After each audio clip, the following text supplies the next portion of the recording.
Morning and welcome to Morning Gospel Fuel with Mr. G as we get all caught up from a couple days behind.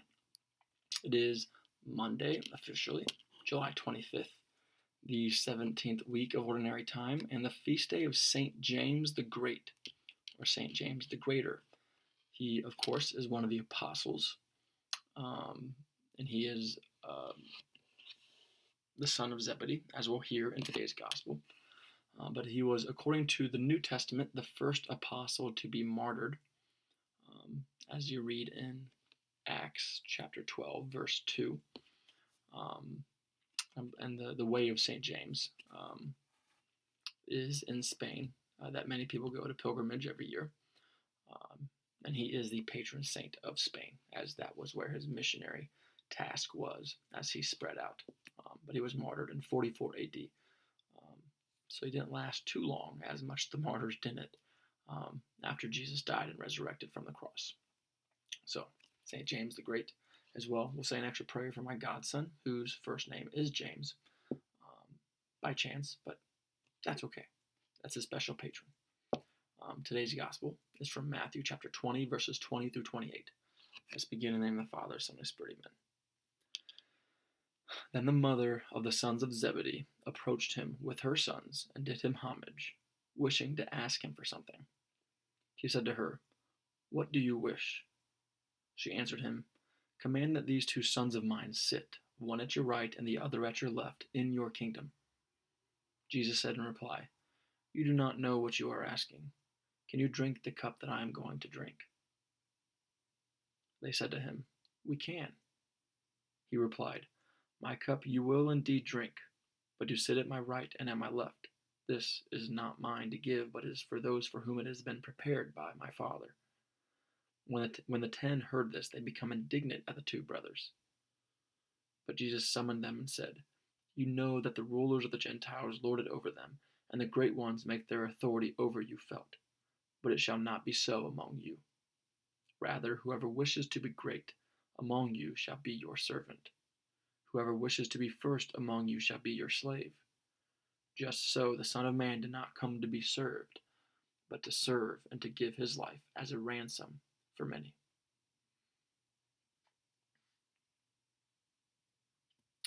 So we see a mother's love here, where she wants her sons to be taken care of, not only on earth, but in eternity, as she is requesting her two sons, James and John, to sit at the right and left of Jesus in heaven.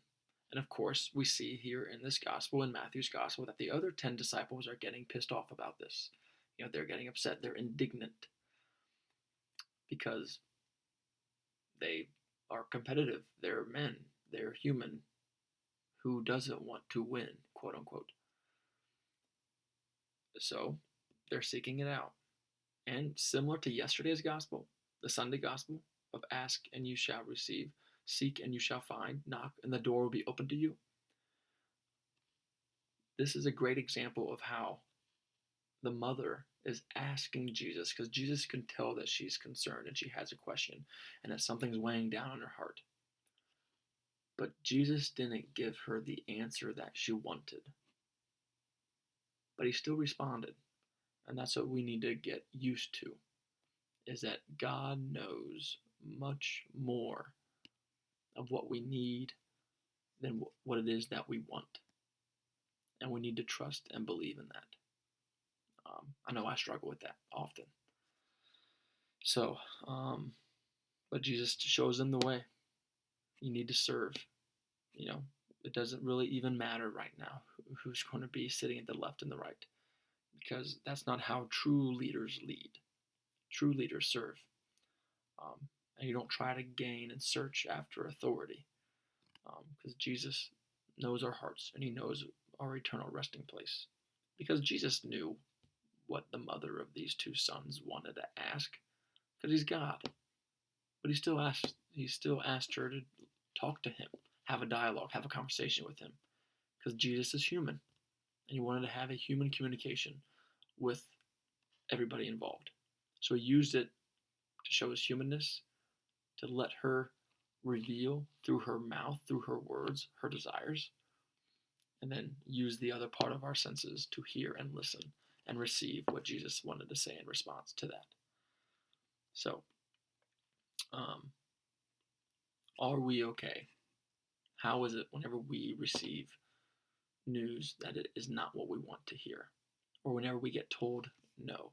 Just pay attention to a child whenever you tell a child no and see the reaction. And ask ourselves, do we actually respond the same way? We just don't maybe, hopefully, we're more mature about it. But reflect upon that for today's challenge is how do we receive the answer no, or not getting what we want, or maybe needing to work harder than what we would like. How do we respond to that? And then hopefully grow. Have a great day. God bless. Keep it real. And the Father, Son, and Spirit, amen. St. James, pray for us.